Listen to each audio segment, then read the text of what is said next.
আগামী বুধবার ঈদে মিলাদুন নবী। এই উপলক্ষে নবী সাল্লাল্লাহু আলাইহি সাল্লামের জীবন বৃত্তান্ত নিয়ে রচনা প্রতিযোগিতা। তোমরা সবাই নবী সাল্লাল্লাহু আলাইহি সাল্লামের জীবনী সম্পর্কে সুন্দরভাবে বাসায় পড়াশোনা করবে এবং রচনা লিখবে। বুঝতে পারছো?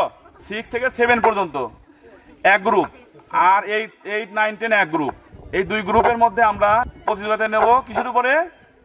হযরত মুহাম্মদ সাল্লাল্লাহু আলাইহি সাল্লামের জীবনীর উপরে। তার জন্ম মৃত্যু, তার জীবনে কি করেছেন না করেছেন, তার জীবনের আদর্শ কেমন, আমাদের জন্য কতটুকু অনুসরণীয়, এই বিষয় নিয়ে জীবন বৃত্তান্ত তোমরা লিখে আনবা। পারবা না?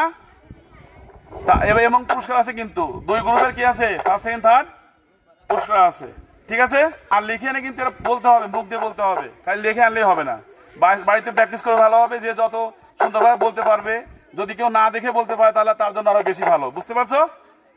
ঠিক আছে, সবাই ভালো থেকো। আল্লাহ হাফেজ।